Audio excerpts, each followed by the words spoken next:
उमा शंकर।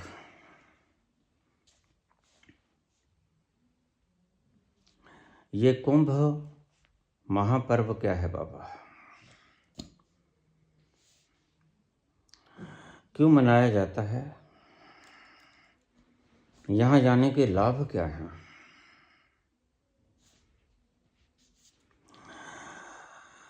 कृपा करके अपनी आध्यात्मिक वाणी से इस रहस्य को प्रकट करने का कष्ट करें।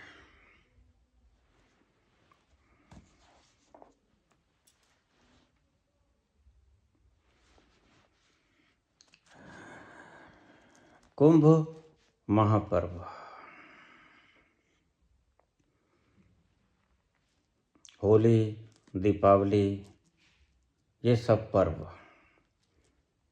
और कुंभ महापर्व।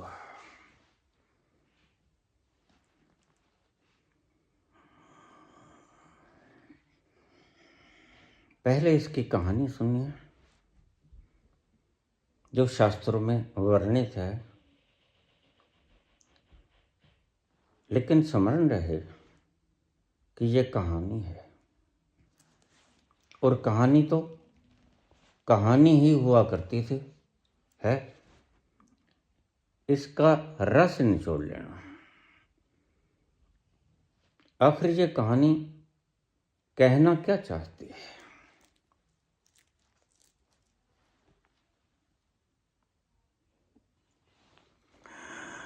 हिमालय के पास क्षीरोद नामक का एक सागर है। क्षीरोद नामक उस सागर के भीतर अमृत है।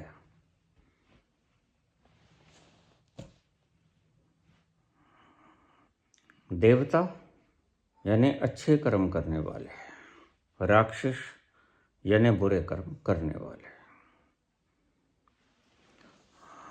उस अमृत को दोनों पीना चाहते हैं।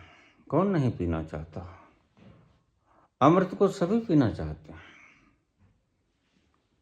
लेकिन उसमें से अमृत निकालना दो रूह है।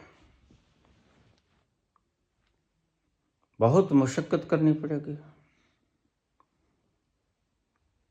और वह मुशक्कत अकेले अच्छे कर्म करने वाले देवता नहीं कर सकते।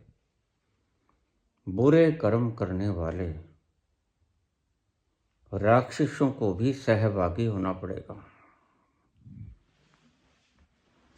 देवता भी चाहते हैं वो अमर हो जाएं,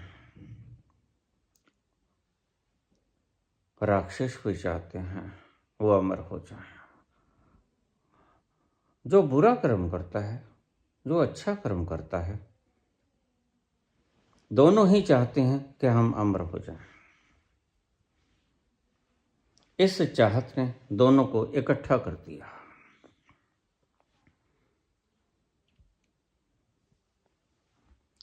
योजना बनी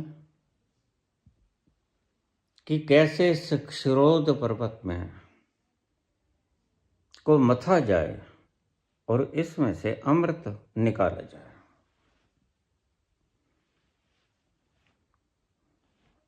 राक्षस भी मान गए, देवता भी मान गए।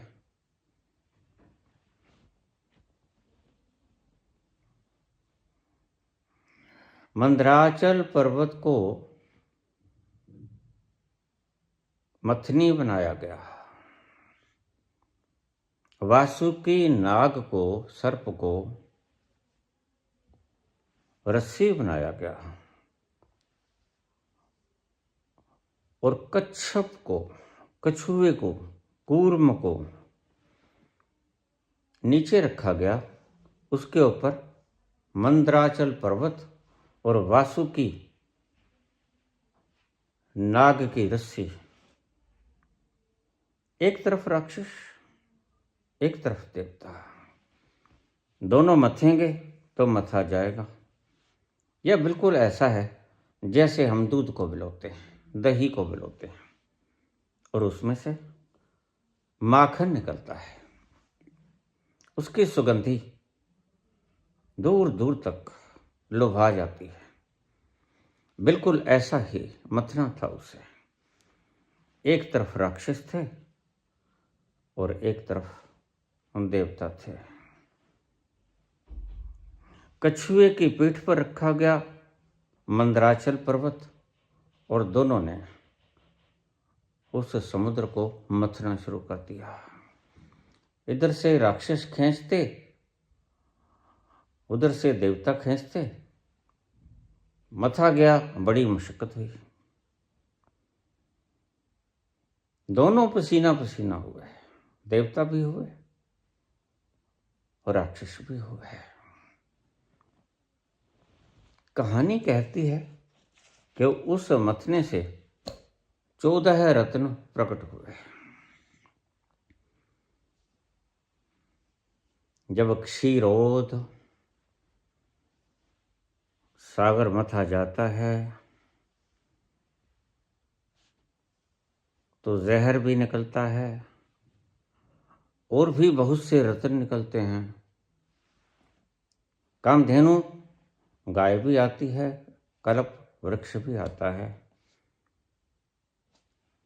जहर भी आता है, अमृत भी आता है। ये सभी कुछ निकले, 14 प्रकार के रत्न निकले।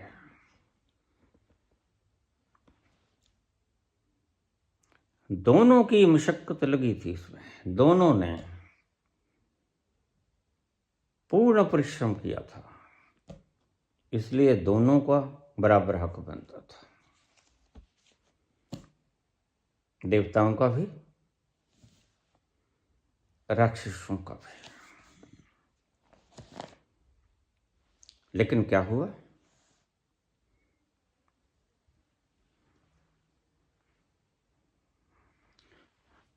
देवताओं ने अमृत खुद पीने की चेष्टा की और आखिर में भगवान धन्वंतरी वह अमृत कलश लेकर प्रकट हुए। उससे पहले 13 रत्न निकल चुके थे। 14वां रत्न आया, अमृत कलश भगवान धन्वंतरी के हाथ में। जब वो प्रकट हुए, मथने की प्रक्रिया समाप्त हो गई थी और दोनों दौड़े। अमृत के लिए कौन नहीं दौड़ता? राक्षस भी दौड़ता है, देवता भी दौड़ता है। जितनी जरूरत देवताओं को है अच्छा कर्म करने वालों को, उतनी ही जरूरत बुरा कर्म करने वालों को है। कोई नहीं कहता मैं मर जाऊं, और यही बाधा है अमृतत्व के प्राप्त में। मरना कोई नहीं चाहता, अमर होना सभी चाहते हैं।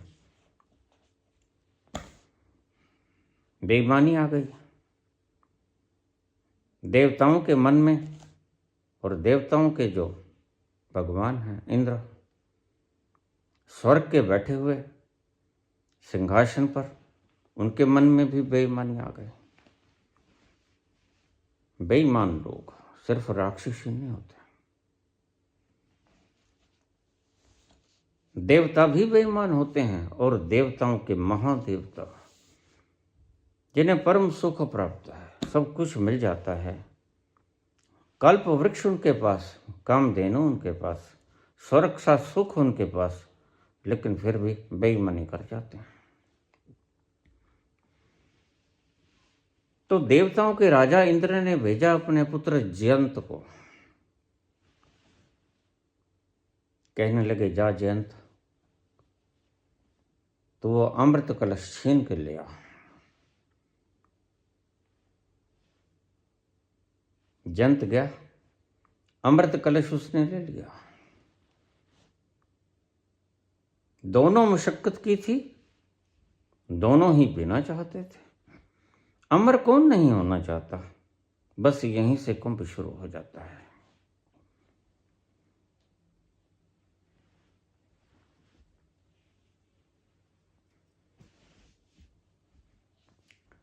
लड़ाई होने लगी, झगड़ा होने लगा,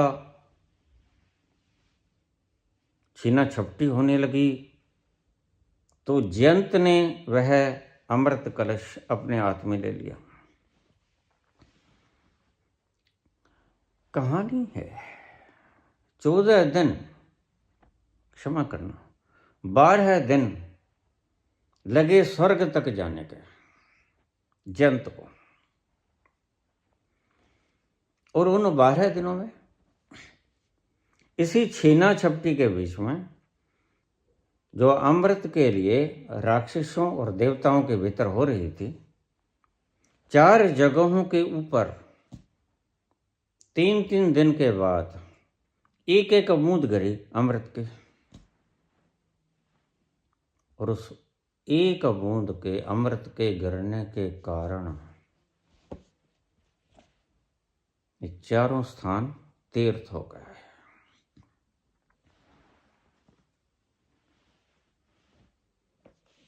कितनी महिमा है उस अमृत के। मैंने बहुत बार आपसे कहा, काश काश आप उस आनंद की एक बूंद चख लें तो ऐसा स्वाद मिलेगा, सब छोड़ दोगे। ये पदार्थों को इकट्ठा करना, ये गद्दियों के लालच, मान प्रतिष्ठा की जरूरत, ये भीतर के उमड़ते घुमड़ते हुए बादल, ये ले लूं, वो प्राप्त कर लूं, जहाज पे उड़ लूं, बड़ी कार ले आऊं, बड़ा सा धन गोदाम भर लूं, सब मेरे हाथ में हो, दूसरे भिखमंगे बन जाएं, मैं डिक्टेटर हो जाऊं, सारी शक्ति मेरे पास हो। कौन नहीं चाहता? देवता भी चाहते हैं, राक्षस भी चाहते हैं। छीना छपटी होने लगी, जंत लेके भाग रहा है अमृत कलश को। पृथ्वी से स्वर्ग तक पहुंचने में दिन लगे पा रहा है, और प्रत्येक 3 दिन के बाद इस छीना छपटी के बीच में एक बूंद गिरी धरती पे, और जहां जहां वो बूंद गिरी 4 स्थानों पे गिरी, उन 4 स्थानों पे कुंभ महापर्व मनाया जाता है। ये कहानी है। वो 4 स्थान कौन से हैं? नासिक है, हरिद्वार है, प्रयागराज है, उज्जैन है। नासिक, हरिद्वार, प्रयागराज, उज्जैन। 3-3 दिनों के बाद एक एक बूंद इन 4 स्थानों पे गिरी, और जहां जहां गिरी वो तीर्थ बन गए। ये कहानी है। और उस तीर्थ पे प्रत्येक स्थान पर एक 12 वर्ष के बाद मेला लगता है। वहां कौन आते हैं? मुमुक्षु भी आते हैं, जिन्हें मुक्ति की लालसा है,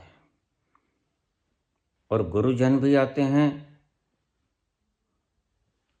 संबोधि और समाधि को प्राप्त लोग भी आते हैं समझाने के लिए आपको कि कैसे मुक्त हो सकते हो तुम इन दुखों के जंजाल से।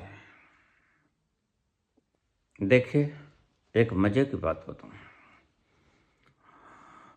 जो दुखी हैं वह तो दुख से निजात चाहते ही हैं, लेकिन जो सुखी हैं वो भी जब सुख को भोगते भोगते ऊब जाते हैं, वो भी थक जाते हैं। आनंद की आवश्यकता उन्हें भी होती है। आनंद की आवश्यकता देवताओं की भी होती है, आनंद की आवश्यकता राक्षसों को भी होती है। ऐसा कोई प्राणी नहीं धरती पर जिसको आनंद की आवश्यकता न हो। यह है थीम, मोटो। प्रत्येक प्राणी चाहता है आनंद। जिसे सुख प्राप्त है वो देवता, जिसे दुख प्राप्त है वो राक्षस। राक्षस दुख से छूटना चाहता है तो अमृत चाहता है, और देवता सुख से ऊब जाता है इसलिए अमृत चाहता है। चाहते दोनों हैं। ये संसार अद्भुत खेल है, जहां मिट्टी का एक जर्रा, पानी की एक बूंद कोई भी नहीं बना सकता, वहां तुम अपने अहंकार का मैं पाले हो, मैं, और फिर तुम कहते हो कि मैं दुखी हूं। इस रस को समझ लेना, मैं कभी सुखी नहीं हो सकता। मैं रहेगा जब तक, सुख नहीं आएगा तब तक। दुखी रहोगे तब तक, मैं रहेगा जब तक।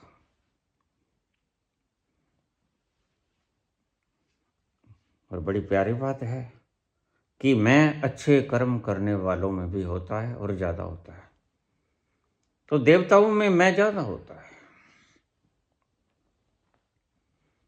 क्योंकि वो कहेंगे हम दान करते हैं, पुण्य करते हैं, स्नान करते हैं, हम तीर्थ करते हैं, हम हज करते हैं, हम देवता हैं। निश्चित ही उनमें मैं ज्यादा होगा। राक्षसों में, बुरे कर्म करने वालों में मैं तो होता है, यानी मैंने किया लेकिन थोड़ा होता है। वह उस करने से पश्चाताप करता है, वह उस करने से दुखी होता है। हत्या करके कौन सुखी रह सकता है? छिपता ही तो फिरेगा। झूठ बोल के कौन सुखी रह सकता है? वो झूठ तुम्हें कुरेदे ही जाएगी भीतर। यह बात अलग है। मुद्दतों तक तुम अपने भीतर न उतरो, तुम्हें पता ही ना चले कि मैं झूठा हूं, मैं झूठ बोल रहा हूं। यह बात अलग है। अक्सर मनुष्य अपनी जिंदगी मूर्छा में गुजार देता है। अपने भीतर उतर के चैतन्य में वो निहारता ही नहीं कि मैं झूठ बोलता हूं, मैं सत्य बोलता हूं, मैं जोड़ता हूं, मैं दानी हूं, मैं लूटता हूं, मैं अभिमानी हूं। और भीतर उतरे बिना तुम जान नहीं पाओगे कि तुम्हारे भीतर कचरा क्या क्या है। एक अंधेरी कोठड़ी है, जन्मों जन्मों से बंद पड़ी है। उसके भीतर रोज जुड़ता जाता है। रोज कचरा फेंक देते हो और द्वार बंद हो जाते हैं, और तुम्हें पता नहीं क्या क्या फेंक दिया गया है। वो तुम्हारा अचेतन मन है। इस अचेतन मन में तुम कभी उतरे नहीं। इसलिए कोई हैरानीजनक बात नहीं कि तुम अगर मुझसे ये पूछते हो बाबा अपने भीतर कैसे उतरे। बात हैरानी की है। तुम अपने ही घर में उतरने के लिए रास्ता दूसरों से पूछते हो। घर तुम्हारा है, रास्ता पूछते हो दूसरों से। लेकिन क्या करें, मजबूरी है, तुम कभी उतरे नहीं। वो अंधेरी कोठड़ी में तुमने कभी दिया जलाया नहीं, रोशनाई वहां तक गए नहीं। तुम्हें नहीं पता कि तुमने क्या क्या फेंक दिया है उस कचरे की कोठड़ी में। वहां सभी विकार, सभी तमन्नाएं, सभी भविष्य की योजनाएं, कल्पनाएं, अपेक्षाएं, अतीत की स्मृतियां, कर्म, सब बीच में संग्रहित है और तुम्हें पता भी नहीं। यही बात हैरानीजनक है।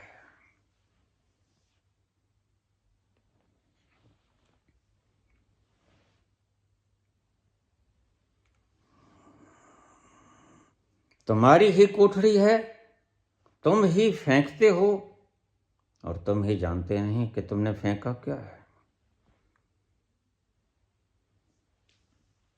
तो संत कहते हैं आज नहीं कल यह कोठड़ी भर जाएगी, ऊपर तलक भर जाएगी, वहां फिर और कचरा फेंकने को बचेगा ना, सब भर जाएगा। इस अंधेरी कोठड़ी में और तुम कचरा फेंकोगे जैसे कोई आदमी इतना खा ले, कोई जगह ना बचे और खाने की, लेकिन फिर भी खा ले तो क्या होगा? फिर वमन होगा, फिर उल्टी आएगी, क्योंकि स्थान नहीं बचा। लेकिन तुम टेस्ट बड्स के कारण, स्वाद के कारण खाते जाते हो। इंद्रियां स्वाद देती हैं, जीवा का अपना स्वाद है, आंखों के दृश्यों का अपना स्वाद है, सुनने का अपना स्वाद है, सूंघने का अपना स्वाद है। सभी इंद्रियों के अपने अपने स्वाद हैं और तुम ही इन्हीं स्वादों के वशीभूत हुए स्वादों की गर्त में ही छिप जाते हो, मर जाते हो, लेकिन उस अमृत को प्राप्त नहीं करते।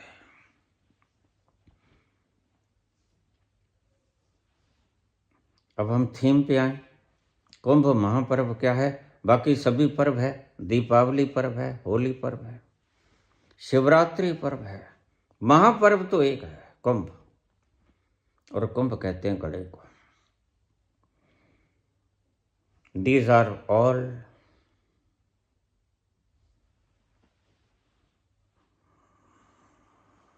प्रतीक चिन्ह, सिंबॉलिक रिप्रेजेंटेशंस, प्रतीकात्मक चिन्हों के रूप में सत्यों को कहा गया है। कहानियां बिगड़ती जाती हैं, सत्य नहीं बिगड़ता, सत्य बदलता नहीं। कहानियों में रोज जोड़ देते हो तुम, सत्य में कुछ नहीं जोड़ सकते। यह सत्य की परिभाषा है और सत्य का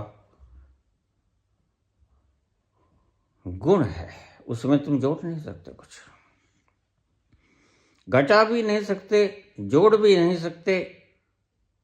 इसलिए उपनिषद में लिखा है कि उसमें से तुम पूर्ण में से पूर्ण को निकाल लिया तो पूर्ण ही शेष बचेगा। तो तुम और नहीं जोड़ सकते, जितना है बस उतना ही है, और तुम उसमें से निकाल भी कुछ नहीं सकते, उतना ही बचेगा जितना है। कहानी है सारी ये। तुमने अंधेरी कोठड़ी में, अपनी ही अंधेरी कोठड़ी में जन्मों जन्मों से कचरा फेंका है। वो क्रोध का हो, वो काम का हो, लोभ मोह अहंकार का हो, लेके कुछ नहीं आए। और हर जन्म में तुम यही मूढ़ता दोहराते हो। और कुंभ है शरीर। शरीर मांगता है अमृत। इसके भीतर बैठा हुआ कुछ पुकारता है, वह कहता है मुझे अमृत चाहिए।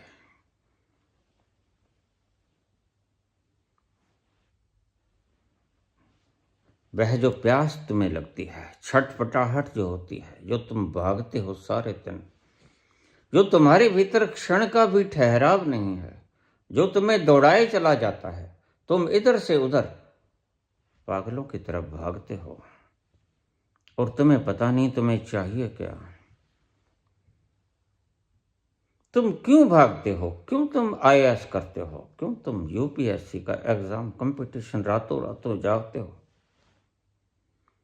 क्यों तुम धन इकट्ठा करते हो? क्यों गद्दियों की लालसा है? क्यों गद्दियों पर बैठने के लिए तुम अपने प्रतिद्वंदियों को मरवा देते हो, तंग करते हो, दुख देते हो उन्हें, ये रोमे बंद कर देते हो? क्यों करते हो तुम ऐसा? भीतर कुछ तत्व तुमसे कुछ मांग रहा है और तुम्हें पता नहीं वो है तत्व क्या मांगता है। बस इसी गड़बड़ी में तुम अंधों की भांति अंट शंट कर रहे हो। ये मूर्खताएं, ये मूर्खताएं तुम्हें न जाने कहाँ ले आई हैं। आज तो अंधेरी कोठरी में तुम खुद ही चले गए हो। ऊपर तलक भर गई है वो, और ऊपर तलक वहां पर कुछ और समा नहीं सकता। फिर जो तुम फेंकते हो वह तत्क्षण बाहर वमन के रूप में आ जाता है। ये जो तुम देखते हो सर मारते हुए लोगों को,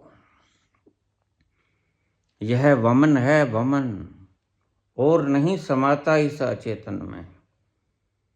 तुम्हारे सारा अचेतन भर चुका है पूर्ण, यह घड़ा भर चुका है, इसमें और स्थान बचा नहीं।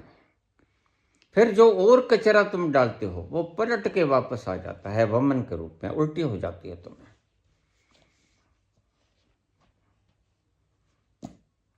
और फिर तुम कहते हो कि ऐसे नहीं मिला वो तो कहीं और मिल जाएगा। तू नहीं और सही, और नहीं और सही, तू अगर है हर जाई तो अपना भी यही तोर सही। अगर पदवी में नहीं मिला तो प्रतिष्ठा में मिल जाएगा। फिर खुद को भगवान घोषित कर दो, खुद को अवतार घोषित कर दो। नहीं गद्दी में मिला तो भगवान बनने में मिल जाएगा, मिलेगा भगवान बनने में भी नहीं। मिलेगा तो होने में मिलेगा, बनने में नहीं मिलेगा। इस छोटे से अर्थ को गांठ बांध लेना। मिलेगा होने में, जो है वो हो जाओ, बनने में नहीं बनेगा। तुम बनना चाहते हो, कोई पीएम सीएम बनना चाहता है, प्रत्येक व्यक्ति की अपनी तमन्ना है। कोई समाज सुधारक बनना चाहता है, कोई इंजीनियर डॉक्टर बनना चाहता है, प्रत्येक व्यक्ति कुछ और बनना चाहता है। प्रत्येक व्यक्ति जो वो है वो बनना नहीं चाहता। और कबीर बड़ा शानदार एक दोहा कहते हैं,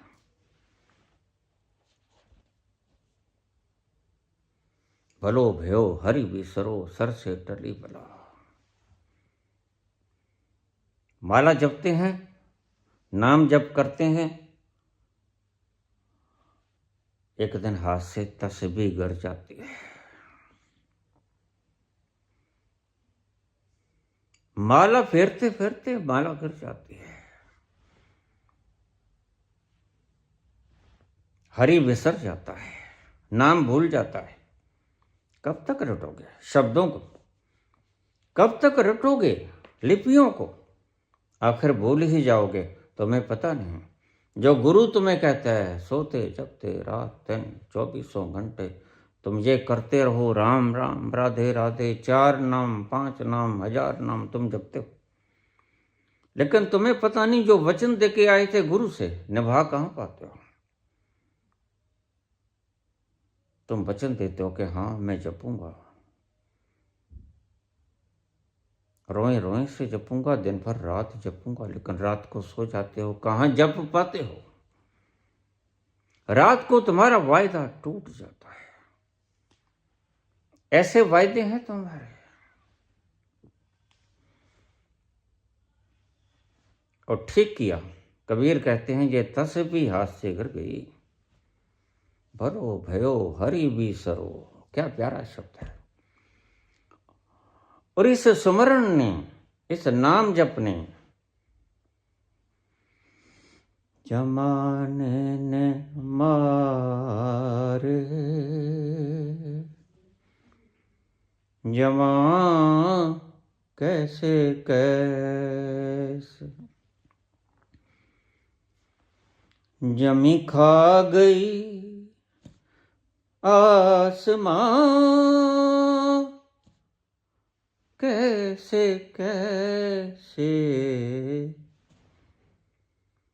जमाने ने मारे जवां कैसे कैसे, जमी खा गई आसमां कैसे कैसे, जमाने ने मारे जवां कैसे कैसे। इस नाम जपने, इस स्मरण ने, इस 5 नाम ने, सहस्र नाम ने न जाने कैसे कैसे महाबली ढेर कर दिए। मिला कुछ नहीं, वो अमृत न मिला, वो अमृत न मिला जिसकी तलाश थी। एक तू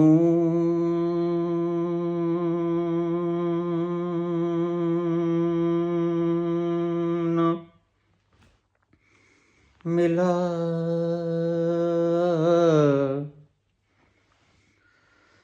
एक तू न मिला, सारी दुनिया मिले भी तो क्या है। मेरा मन ना खिला, मेरा दिल ना खिला, सारी बगिया खिले भी तो क्या है। एक तू ना मिला। पूछो उनसे जो महत गद्दियों पे बैठे हैं, चैन मिला? नाक कटा के शर्म के मारे से कह सकते हैं कहाँ मिल गया, लेकिन नहीं मिला लक्षण बता देते हैं। अगर मिल जाता तो फिर ये कटोरा मांगने का, वोट मांगने का छूट जाता। आज भी मांग रहे हैं, ये इस बात का परिचायक है कि नहीं मिला, तृप्ति नहीं हुई।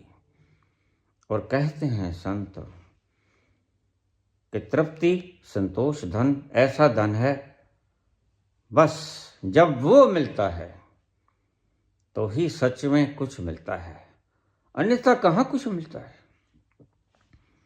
गद्दी मिली तो कहाँ कुछ मिला। धन के अंबार मिले, सुमेरु पर्वत जितना इकट्ठा किया, कहाँ मिला, कुछ नहीं मिला। आत्मा रिक्त रहती गई। बस ये भरेगी, ये तृप्त होगी उस दिन। इसको तृप्त करने का और कोई भोजन है ही नहीं। इसको तृप्त करने का एक ही भोजन है। कोई पदार्थ नहीं, कोई पदार्थ का सुख नहीं, कोई सुख सुविधा के साधन नहीं। तुम्हारी भीतर की उठती हुई इस आग को एक ही चीज चाहिए, तृप्ति। और तृप्ति उस दिन होगी जिस दिन आनंद मिलेगा। और आनंद कहाँ मिलेगा, यह बताते हैं संत। तो कुंभ महापर्व, महापर्व इसलिए इसका नाम रखा गया। और चीजें तो पदार्थों को जोड़ने के लिए है, सुख सुविधाओं के साधन जोड़ने के लिए है। लेकिन यह महापर्व क्यों? यह मात्र एक अकेला पर्व है जो आनंद को जोड़ने का साधन है। वह आनंद जो तुमने आज तक चखा नहीं। और एक बूंद अगर तुम चख लो, और इसी बूंद के कारण झगड़ा हुआ राक्षसों और दैत्यों का, अमृत के कारण। यह अमृत की एक बूंद बड़ी आनंददायक है। लहर आ जाती हैं हवाएं, ठहर जाता है तुम्हारा मन, सितर हो जाता है सुमेरु पर्वत की तरह, हिमालय की तरह अडिग, अडोल, निष्कंप। भटकना छोड़ देता है मन, क्योंकि सब मिल गया जिसकी तमन्ना थी। जो भीतर का कोई पुकार रहा था कि मुझे ये चाहिए, और किसी चीज से न मिला। जब आवे संतोष धन, सब धन दूर समान। तो कुंभ महापर्व पर जरूर जाओ, तुम्हें पता चले जो 12 वर्ष तुमने कमाया संसार में, वह कूड़ा था। कौन बताए तुम्हें कि जो इकट्ठा कर रहे हो वह कूड़ा करकट है, माटी के ढेले हैं जिन्हें तुम हीरे मोती समझे हो। कौन बताए? क्योंकि वो खुद इकट्ठा कर रहे हैं। कौन बताए तुम्हें? यहां कोई नहीं बता पाता, यहां सभी इकट्ठे करने वाले हैं। कोई कुछ इकट्ठा कर रहा है, कोई कुछ इकट्ठा कर रहा है, इसी उम्मीद में। उम्मीद एक ही है कि वह मिल जाएगा, वह आनंद मिल जाएगा इसके कमाने से, लेकिन मिलता नहीं। और जब मिलता नहीं तो 12 साल तुम इंतजार करते हो। नहीं मिलता तो फिर ऋषियों ने एक परंपरा बनाई। यह कहानी है, मैंने पहले भी कहा, इसके सभी पात्र नकली हैं, सभी पात्र काल्पनिक हैं। इसमें चंद्र है, इसमें सूर्य है, इसमें बृहस्पति है। ये चंद्र, सूर्य और बृहस्पति की आकाशीय स्थितियां तय करती हैं कि कब मनाया जाएगा। लेकिन असलियत क्या है? इस क्षण में एक जगह पे सभी इकट्ठे होते हैं, मुमुक्षु यानी जानने वाले, जिन्हें वह शराब चाहिए, जो पीकर तो 2 घूंट पी के प्यास और बढ़ती है। जैसे जैसे पियोगे प्यास बढ़ती ही जाएगी, दर्द बढ़ता ही गया, जूं जूं दबा के। 2 घुट पिला दे साकिया,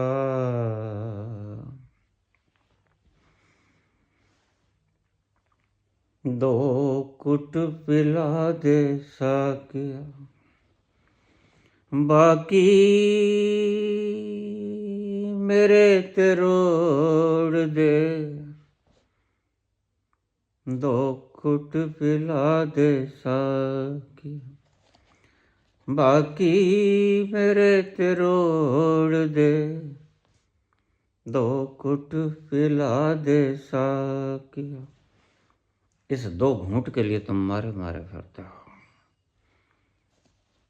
तुम अंधों को कोई बताता कि सूरज कैसा होता है, इसीलिए ये कुंभ महापर्व का आयोजन किया गया। सभी उन प्रबुद्ध आत्माओं को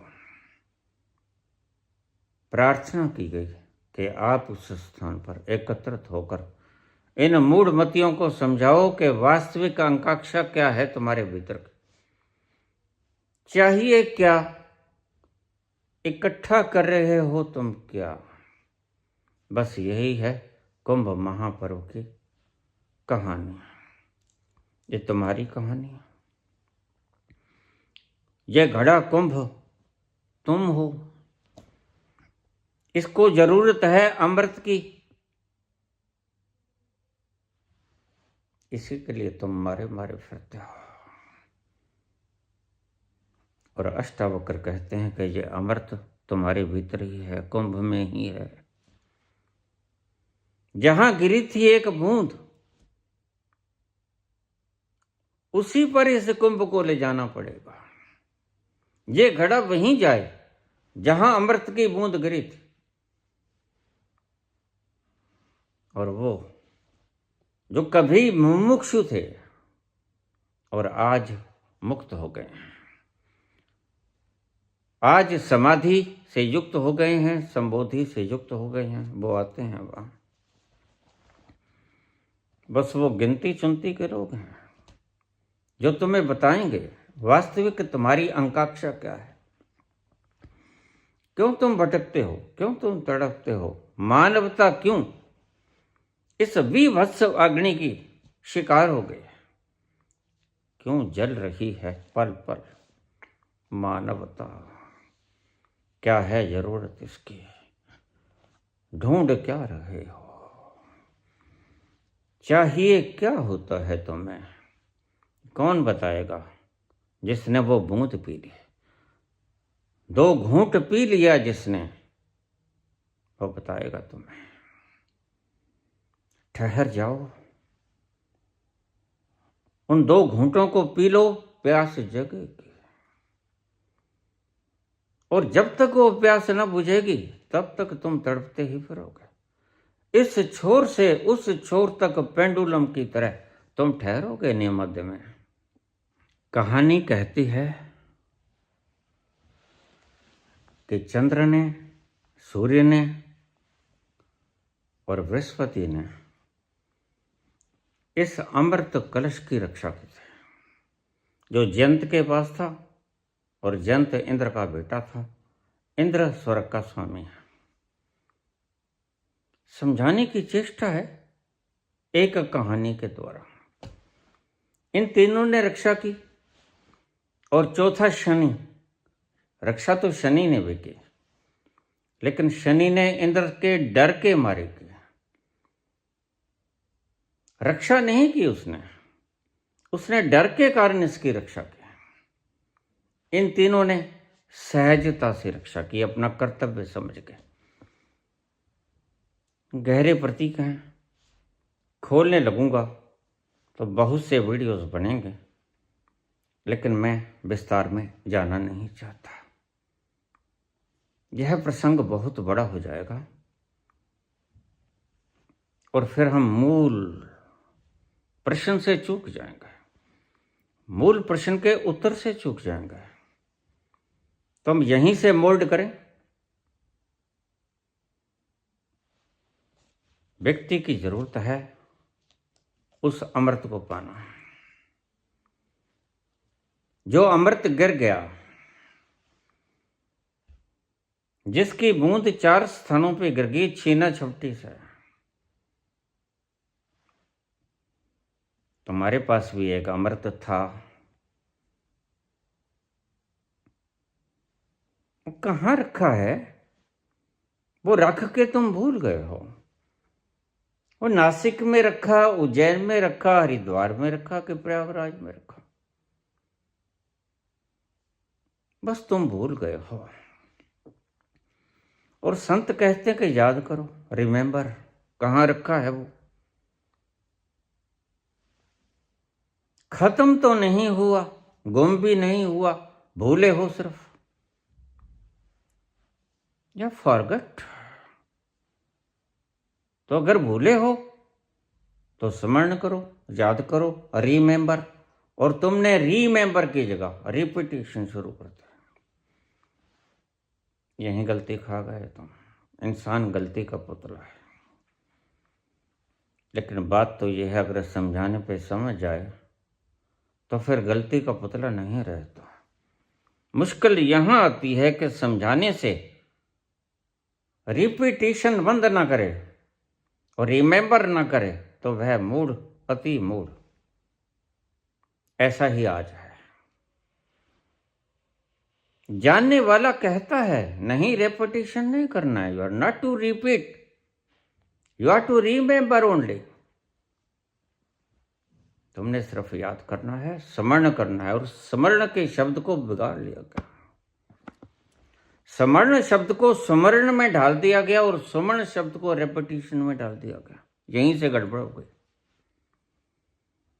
स्वाभाविक है, आदमी गलती का पुतला है, ह्यूमन इज टू एरर्स। लेकिन वो गलती गलती नहीं होती। एक कहावत है, अगर सुबह का भूला शाम घर आ जाए तो भूला होता नहीं। लेकिन बात तो यह है, सुबह का भूला शाम देर और बरसों बीत जाए, घर ही ना आए, फिर क्या होगा? तुम ऊंचे ऊंचे चिल्लाते रहो कि बस राधे राधे। हंसी आती है मुझको हरकते इंसान पर। गलतियां तो खुद करे और दोष दे भगवान पर।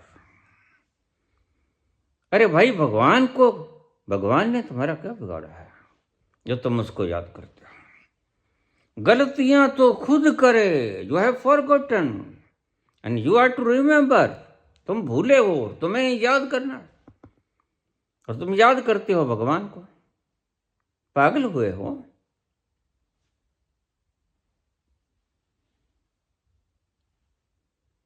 इसी गलती ने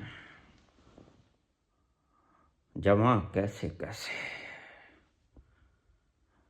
जमी खा गई आसमां कैसे कैसे। तुम वहां पहुंच सकते थे जहां ये अमृत कुंड पड़ा है। और देखिए, ये कहानी नहीं है,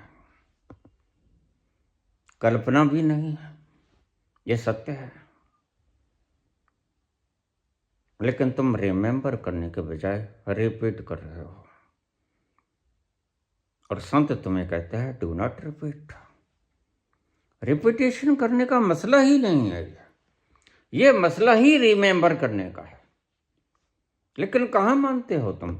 इसलिए मैं कहता हूं, भूला अगर शाम को घर वापस ना आए और जन्मों जन्मों तक न परते तो उसे भूला नहीं कहते, उसे मूड कहते हैं। और तुम मूड हो गए हो। तुम खुद भी राधे राधे कर रहे हो, और जो तुम्हारे पास आता है बस राधे राधे करते रहो। कुछ हो जाए, टांग टूट जाए तो राधे राधे, कैंसर हो जाए तो राधे राधे, बुखार हो जाए तो राधे राधे, राम राम करो, राधे राधे करो, अल्लाह अल्लाह करो, वह गुरु करो, सतनाम सतनाम करो। तुम पागल हो गए हो। सारी सभ्यता ने पागलपन की वो पानी पी लिया है जो इस कुएं से निकला है। सारी सभ्यता पागलों की तरह सर मार रही है। क्यों? तुमने रिपीटिशन का जहर पी लिया है। और संत कहते हैं not to repeat, only to remember.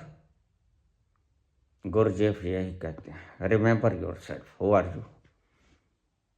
यही कहते हैं Raman, remember yourself, who are you. यही कहते हैं Jain, know thy self, who are you. लेकिन मूर्ख है कि मानता नहीं, न माने। किसी का क्या लिखा, दुखी रहेगा और जिनको बताएगा उनको दुखी करेगा, और ये पाप का बोझा बढ़ता ही जाएगा।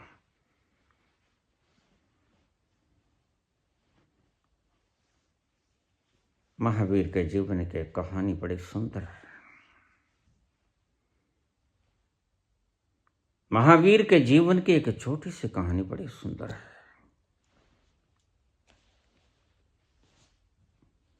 महावीर अहिंसक थे, परम अहिंसक थे।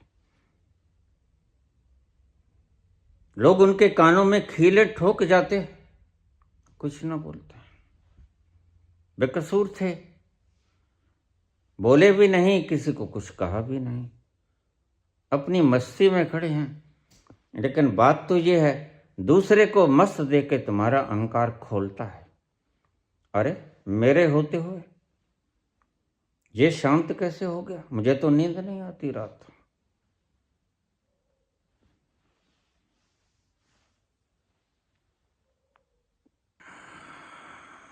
तुम्हारा मन सभी चीजों में कंपटीशन करता है।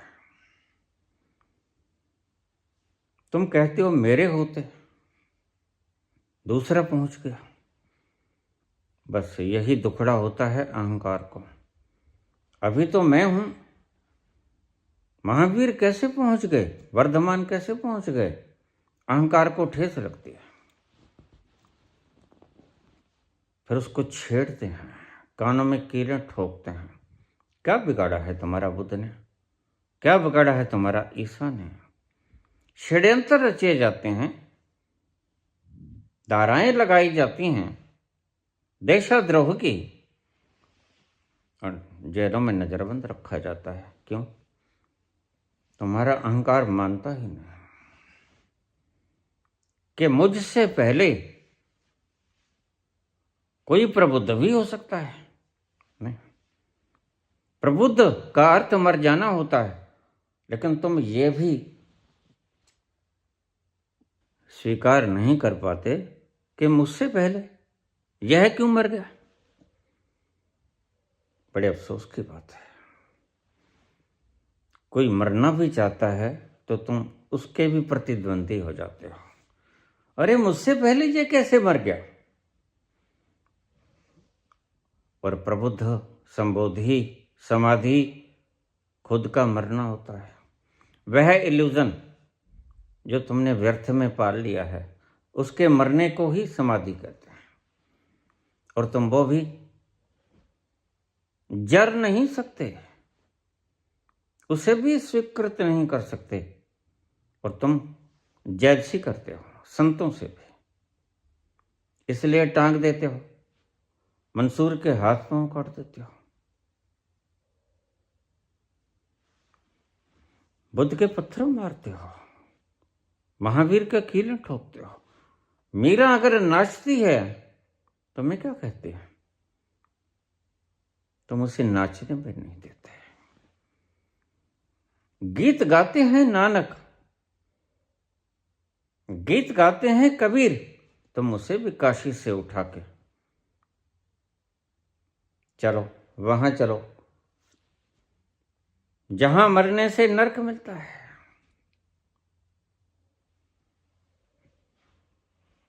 कमाल के व्यक्ति हो तुम।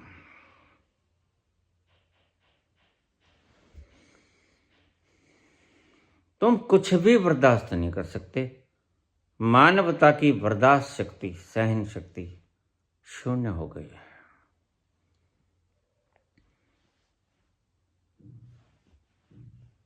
और जब तक तुम सहन शक्ति को परम पे ना लेके जाओगे, सहन शक्ति का दूसरा नाम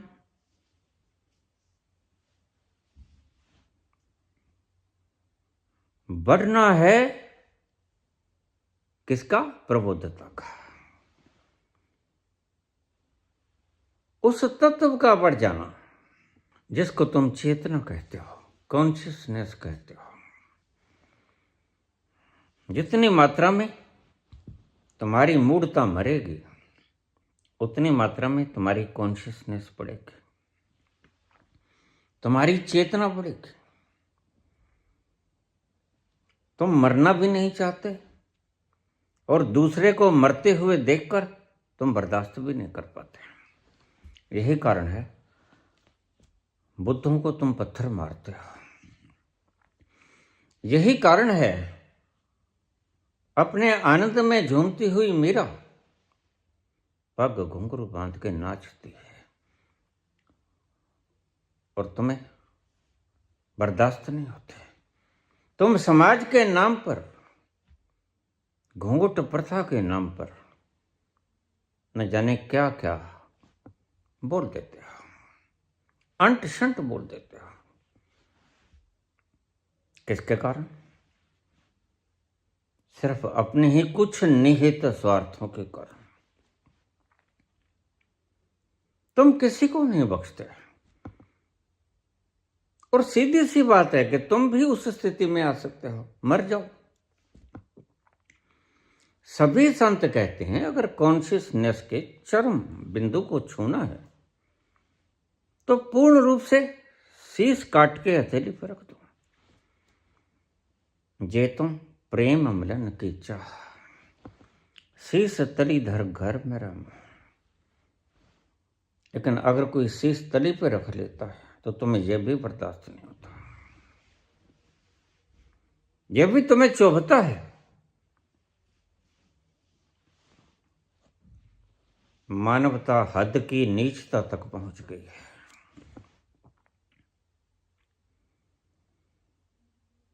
मानवता उस सत्र पे पहुंच गई है जहां मानवता शर्मसार हो जाती है।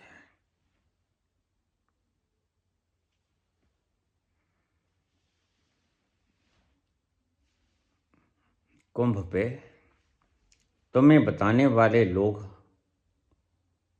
जिनका भ्रम मिट गया है, जिनका इल्यूजन भंग हो गया है कि मैं हूं और मैं कुछ कर सकता हूं, जिसका ये मिट गया कि मैं हूं और मैं कुछ कर सकता हूं, यह बताने के लिए कुंभ में लोग आते हैं और तुम भी यही सीखने के लिए कुंभ में जाते हो। क्यों? तुम दुखी हो और दुख से तुम त्रसित हो। दुख तुम्हें जीने नहीं देता। दिन भर रात, दिन का चैन गया, रात की नींद गई। तुम इस दुख से मुक्ति भी चाहते हो और संत कहते हैं कि दुख से मुक्त होना है तो तुमने एक इल्यूजन पाल रखा है। You are on mistake. तुम एक गलती कर रहे हो जीवन में, उस गलती को मिटा दो, तुम सुखी हो जाओगे। बस इसीलिए कुंभ बनाया गया था। इस गड़े को वहां ले जाओ जहां बताने वाले हैं। इस घड़े के भीतर ही वह अखंड धारा बह रही है आनंद की, जिसके लिए तुम तरस रहे हो। दिन भर रात जिसकी शीतल लहरों के लिए तुम्हारा मन उमंग रखता है, बताने वाले वहां आते हैं, हर एक कुंभ पे आते हैं, चारों स्थानों पे आते हैं और तुम वहां जाते हो। लेकिन अफसोस, तुम वहां जाते हो एक मेले की तरह। और ध्यान रखना, मेले में सिर्फ बताने वाले ही नहीं आते, सीखने वाले भी जाते हैं और जेब कतरे भी जाते हैं। मैंने सुना है कुंभ के मेले में अकबर ने टैक्स लगा दिया था। कुंभ के मेले में प्रवेश करने वालों से अकबर टैक्स लिया करता था। खुद का मरना भी सीखना हो तो यहां शिविरों में फीस भरनी पड़ती है, एंट्रेंस फीस देनी पड़ती है। खुद का मरना सीखना हो तो हद हो गए। ऐसा जमाना भी कभी आएगा, सोचा तो न था लेकिन आ गया, देखना पड़ रहा है। कुंभ महापर्व खत्म हो जाता है, उसके बाद सारा इल्यूजन भंग, सारा खेल खत्म। उसके बाद न जियोगे न मरोगे, न दुख भोगोगे न सुख भोगोगे। अपने आनंद की मस्ती में अठखेलियां खाते हुए उस आनंद के सागर में झूमते रहोगे सदा। वही जो पीने का दिल चाहता है सदा। और तुम संसार की चीजों में ढूंढते हो या संसार के मैखानों में ढूंढते हो। असली मैखाना तुम्हें अभी दिखा नहीं, असली मैखाना बताने वाला तुम्हें कोई मिला नहीं। और जब कोई एक घूंट पिला देता है, कुंभ इसीलिए आयोजित किया गया था कि कोई एक घूंट तुम्हें पिला दे, एक बूंद तुम्हें कोई पिला दे, फिर तुम्हारे भीतर की यह भीषण अग्नि जागती है जो कहती है बुझा दे, अब देख लिया स्वाद मैंने, अब तू इसे जला दे, राख कर दे। इस आनंद की एक बूंद, पहली बूंद पीने ही मुश्किल है। तुम्हारा मन अड़चन बनता है क्योंकि इसे पीते ही तुम्हारा मन बढ़ता है।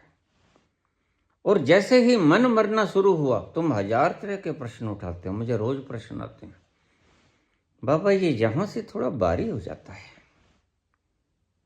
ये नाक में खुजली होती है, ये शरीर में कीड़ियां सी चढ़ती हैं, कहीं मुझे कोढ़ तो नहीं हो गया। मन ऐसा तुम्हारी दुर्दशा कर देता है। थोड़ी सी खुजली और मन उसको कोढ़ बना देता है। मन बड़ा शैतान है।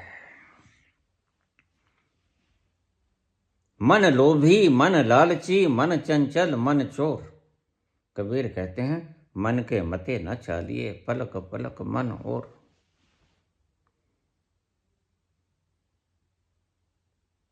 तो बाबा फिर मैं वहां चला गया, वो क्या था? फिर मैं शरीर से बाहर निकल गया, वो क्या था?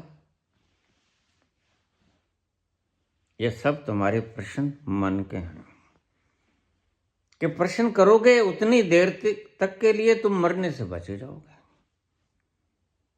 तुम अपनी मृत्यु की देरी करना चाहते हो। मैं कहता हूं जल्दी से उठा लो इस डोली को,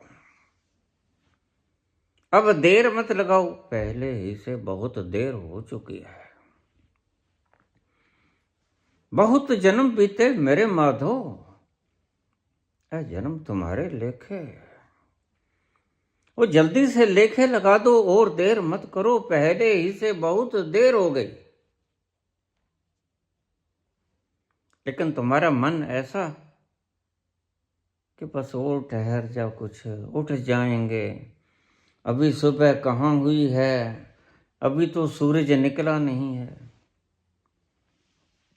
एक नंबर का बहानेबाज। असल क्या है? असल है कि मन मरने से डरता है। मन का इल्यूजन भंग ना हो जाए, सत्य का दर्शन ना हो जाए, आंखें चौंधिया जाएंगी, आंखें उस रोशनी को स्वीकृत नहीं कर पाएंगी, झेल ना पाएंगी।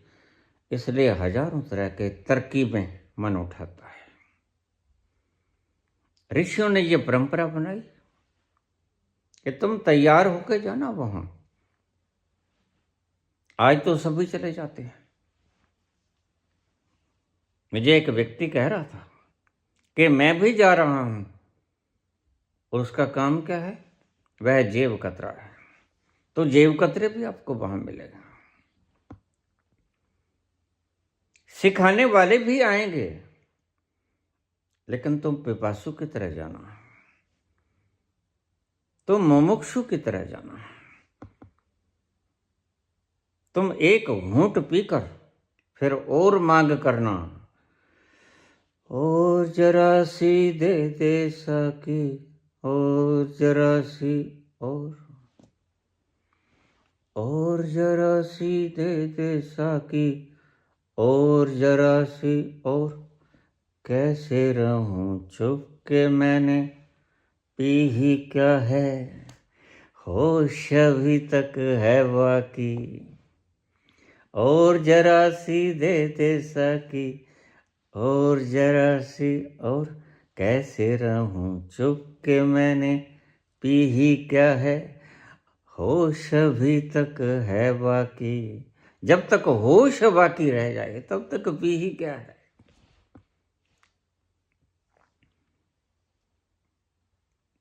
तो साकी थोड़ी सी और पिलाते, अभी तो होश बाकी है। जब तक तुम ऐसा ना हो जाओ भीतर से, तब तक पीते ही रहना, और एक दिन प्यास बुझ जाएगी। यह कुंभ महापर्व तुम्हारी जन्मों जन्मों की प्यास बुझाने के लिए आयोजित संतों का एक साधन था। संतों ने एक ढंग निकाला था कैसे तुम जन्मों जन्मों से भटके। जान लो उस तत्व को जो इस कुंभ के भीतर है, और तुम्हें पता नहीं, ऐसे घट में पीवे है मूर्ख जाने ना। तुम तो कुंभ में भी जेब काटने के लिए जाते हो। तुम तो कुंभ में भी ऐसे जाते हो जैसे हिल स्टेशन के दर्शन करने।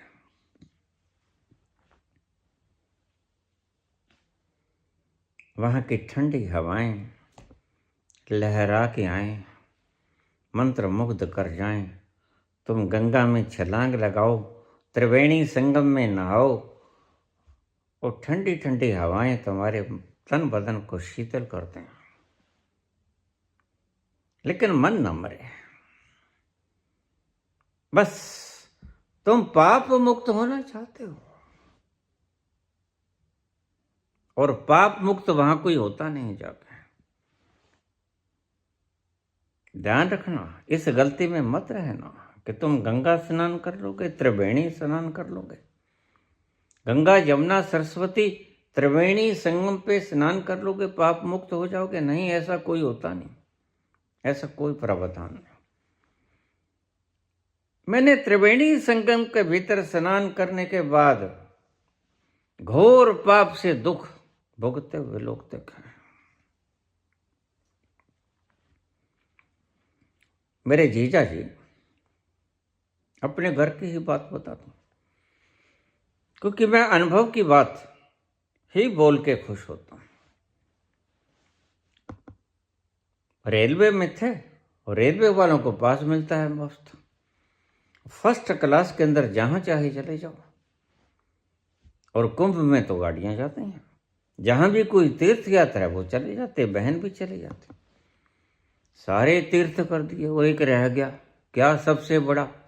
सारे तीर्थ बार बार, गंगा सागर एक बार। तो गंगा सागर चले गए, वहां भी स्नान कराए। क्षमा चाहूंगा, सड़के मरे। जीभ का कैंसर हो गया, टेस्ट पर जवाब दे गए कुछ खाते। मैं पूछता, जीजा कुछ पता लगा? खट्टी है, मीठी है, कड़वी है? मैं तो क्या बात, तुम तो गंगा स्नान कराए थे, गंगा सागर घुमाए थे, फिर अब ये दर्द कैसे, अब ये दुख कैसे, अब ये कष्ट कैसे? नहीं छोड़ के आए क्या? गंगा सागर ने हरा नहीं क्या? वो गंगा यमुना सरस्वती के त्रिवेणी संगम में उसने तुम्हारे पाप नहीं खत्म किए? करते भी नहीं। तुम इस गलत फहमी में मत रहना। वो सड़के मरा, वो जो पाप करेगा। किसी जन्म में किया हूं, तुम कह देते हो मैंने इसी जन्म में तो किया नहीं। तो भाई किसी घर में जाके तुमने पाप करके घर बदल लो, तो आरोप तो नहीं बदलता। हत्या का आरोप तो तुम्हारे ऊपर रहेगा ना। कोई भी घर बदलो, देश बदल लो, चाहे तुम ग्रह भी बदल लो। उसकी सृष्टि में लोग घर भी बदल देते हैं, ग्रह भी बदल देते हैं, किसी और ग्रह पे चले जाते हैं, लेकिन दोष मुक्त नहीं होते। परमात्मा की सृष्टि में किया हुआ कर्म बीज की तरह पनपता ही पनपता है और फल देता ही देता है।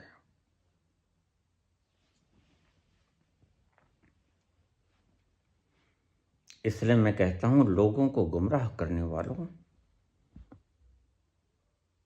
भोगना पड़ेगा। यह बिल्कुल गुमराह है, मैं पक्का पक्का जानता हूं। राधे राधे कहने से नहीं अपना पता चलेगा, दूसरे का स्मरण करने से अपना स्मरण, स्वयं स्मरण कैसे हो जाएगा? जरा सोचना। 2 घड़ी शांति के आलम में बैठे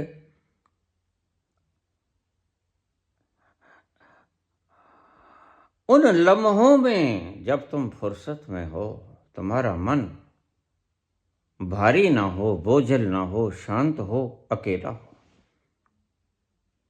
उन फुर्सत के लम्हे में बैठे तुम सोचना कि दूसरों का नाम जपने से स्वयं स्मरण कैसे हो जाएगा।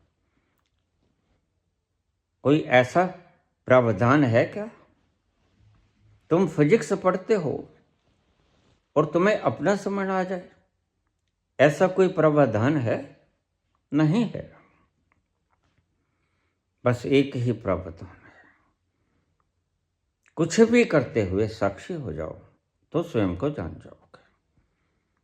फिर चाहे फिजिक्स पढ़ो, केमिस्ट्री पढ़ो, जियोलॉजी पढ़ो, बॉटनी पढ़ो, फिजियोलॉजी पढ़ो, सिविक्स पढ़ो, पॉलिटिकल साइंस पढ़ो, कुछ भी पढ़ो, लेकिन जागो, भीतर से जागो। वे चैतन्य की जो भीतर बैठी है, जो घड़े के भीतर वो चेतना बैठी है, वो जागती रहे और देखती रहे कि यह फिजिक्स पढ़ रहा है, यह केमिस्ट्री पढ़ रहा है, और वह चेतना मैं जागते हुए, इसको फिजिक्स पढ़ते हुए देख रही हूं, तो ही हो पाएगा ये इल्यूजन, टूट पाएगा, अन्यथा नहीं टूटेगा।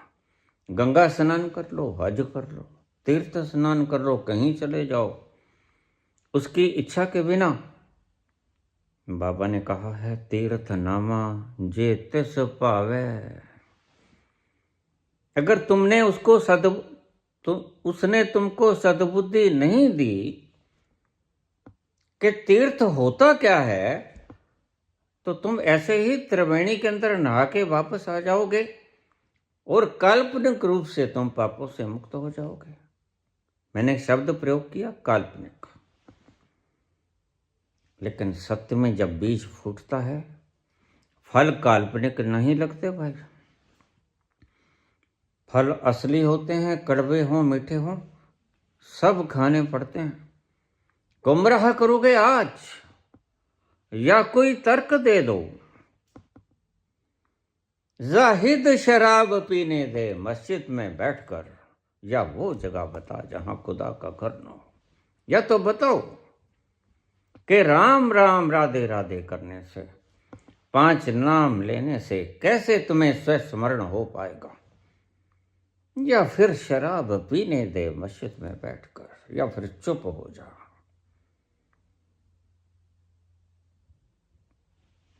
दोनों में से एक बात ही चलेगी भाई। अभी पीछे एक बयान आया महाराज जी का कि मौन से भी मिल जाता है।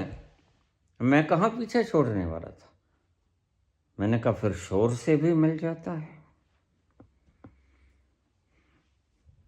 मुझे जवाब चाहिए इस बात का कि शोर में मिल जाता है। जो तुम रातों रातों जागकर नकली जागरण करते हो, जागरण के नाम पर, जगाना था अपनी चेतना को साक्षी के रूप में, जगाया तुमने अपनी आंखों को, साक्षी तो बने ना। तो ऐसे नकली जागरण से तुम प्रबुद्ध हो पाओगे? नहीं हो पाओगे।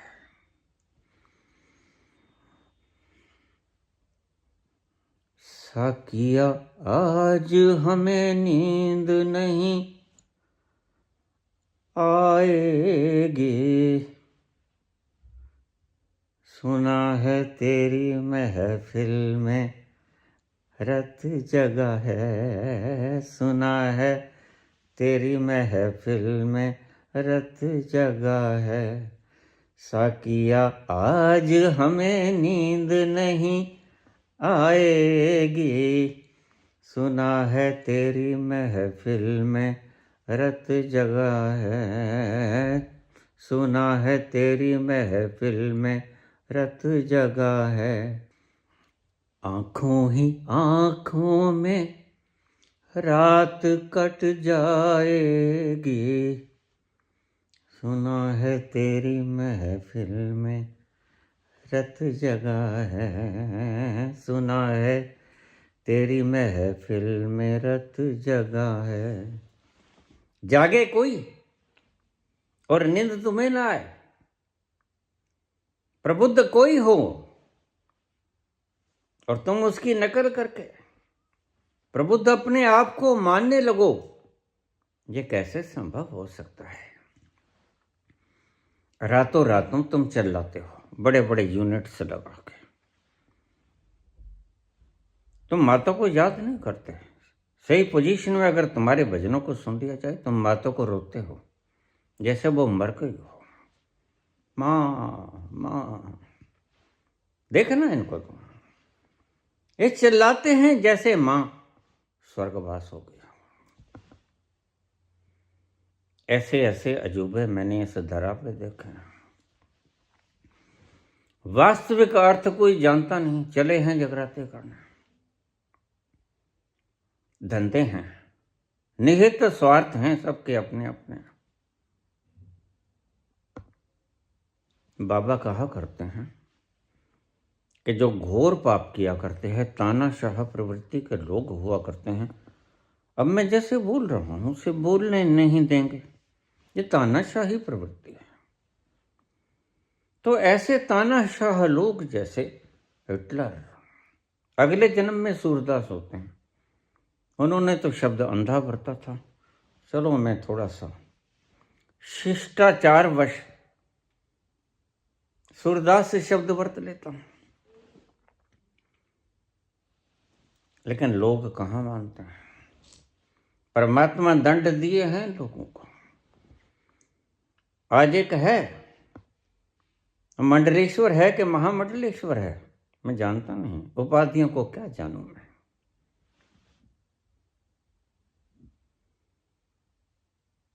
वो अपनी ही अलाप रहे हैं। अरे भाई, पिछले जन्म के तो भोग ले। अपनी अपनी डफली, अपना अपना राग। तू जरा देख किस जन्म के कर्मों का तुझे फल मिला है। आज फिर वो ही करने चला। लेकिन लोग कहां देखते हैं।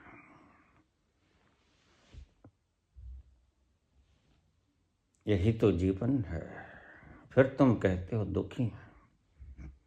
सारी मानवता दुखी है। वो मूर्ख तो है नहीं जिसने तुम्हें दंडित किया। वह दंडाधिकारी पागल तो नहीं है जिसने तुम्हें जेल की कोठरियों के पीछे भेजा। लेकिन तुम जेल की कोठरियों के पीछे भी जाकर फिर पैरोल लेके बाहर आ जाते हो।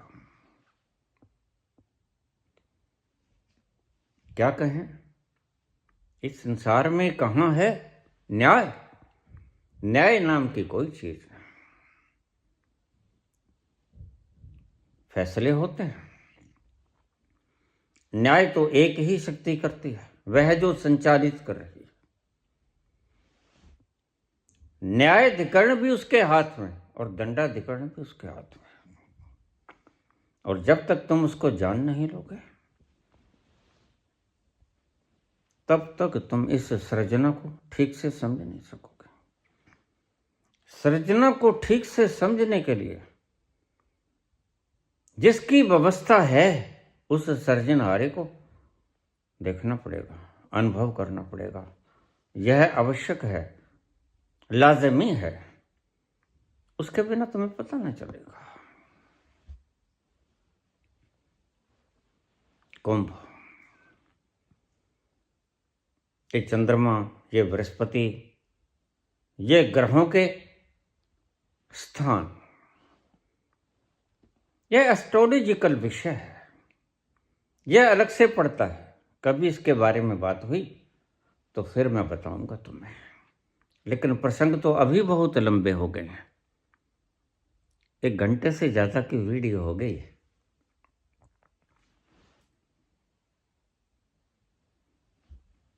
हमें शांति चाहिए। इस तड़पती हुई, जलती हुई रूह को शांत शीतल छाया चाहिए, जो तुम्हें धूप से, आग से बचा दे। जलती हुई तप्त दोपहरी के भीतर जो वट वृक्ष की तरह तुम्हें थोड़ी देर के लिए घने सुख का स्वाद दे, तुम्हारी रक्षा करे। और वह तुम्हारे कुंभ के भीतर ही है, घट के भीतर राम। जपना नहीं, जानना है। Remember not to repeat. फिर बता दूं तुम्हें। बोला तो बहुत बार, लेकिन बोलता ही रहूंगा।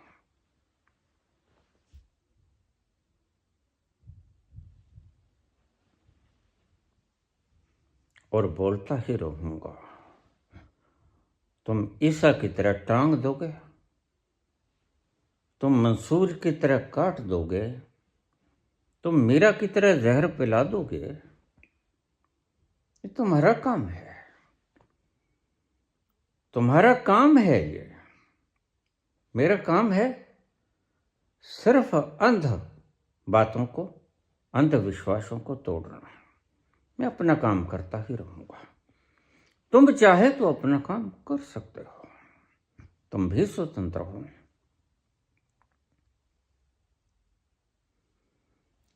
कुंभ को, इस घड़े को वहां लेके जाओ जैसे घट में पीव हैं, मूर्ख जाने ना। कबीर तुम्हें मूर्ख कहते हैं, और मैं तुम्हें कहता हूं कि इस घट को वहां ले जाओ, है तो भीतर ही। प्रयागराज में भी तुम उसे भीतर पाओगे, घर में भी तुम उसे भीतर पाओगे, घोर जंगलों में चल जाओ या तुम कंदराओं में चले जाओ, जाएगा तो वो भीतर, तुम्हारे भीतर से ही मिलेगा तुम्हें, बाहर से नहीं मिलेगा। भीतर से ही मिलेगा, भीतर से ही प्रकट होगा। झरना सदा भीतर से प्रकट हुआ करता है, बाहर से तो फव्वारे प्रकट हुआ करते हैं।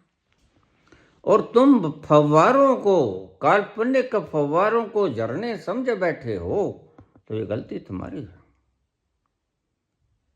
झरनों की गलती नहीं है, गलती तुम्हारी है। तुमने बाहर से सब आयोजित कर लिया है, लेकिन यह सत्य नहीं है, यह सब असत्य है। इसे कुंभ कहते हैं। ये महापर्व है जो तुम्हें तुम्हारी पहचान बता दे। त्रिवेणी में नहाने से पाप नहीं कटते, पाप कटते हैं अपना स्वयं जानने से। स्वयं विस्मरण हो गया है, स्वयं स्मरण करना है, बस कुल बात ये है। और इस कुंभ को, इस घड़े को, क्योंकि इस घड़े के भीतर ही है, जैसे घट में पीवे, इसको वहां ले जाओ। वहां हवाएं कुछ नशीली हैं, वहां रोशनाई थोड़ी घनी है, वहां की हवाएं तब्दील हैं। वहां ऐसे लोग हैं जो अपना आपा जानते हैं, और कौन जाने कोई शुभ घड़ी मुहूर्त में तुम उनके संपर्क में आ जाओ, हवाएं तो वहां बहती हैं। जानने वाले लोग तो हैं, आसानी तरंगों से भरा वो माहौल, शायद तुम्हें भी कोई झोंका साथ बहा के ले जाए, उसी स्थान पे ले जाए जहां वो बैठे हैं। इसलिए कुंभ में जरूर जाना है, लेकिन ये मान्यता लेके मत जाना, और ये मान्यता लेके वापस भी मत आना कि हम त्रिवेणी के भीतर स्नान करेंगे और पाप मुक्त हो जाएंगे। नहीं, त्रिवेणी में स्नान करेंगे संगम में, और अपना स्वयं स्मरण कर लेंगे। वहां की हवाएं आज बदली हुई हैं, क्योंकि वहां बड़े संत बैठे हैं जो खुद को जानते हैं। जलते हुए दियों की रोशनी में शायद तुम्हें भी अपनी रोशनाई याद आ जाए। संगत का यही प्रभाव होता है। सत्संग की इसलिए इतनी महिमा कही गई है, और वहां सत्संग इस वक्त घना है। यही वेला है, इस वेला का लाभ उठा लो। उस नशीली हवाओं में तुम भी थोड़ा सा उस आनंद का स्वाद चख लो।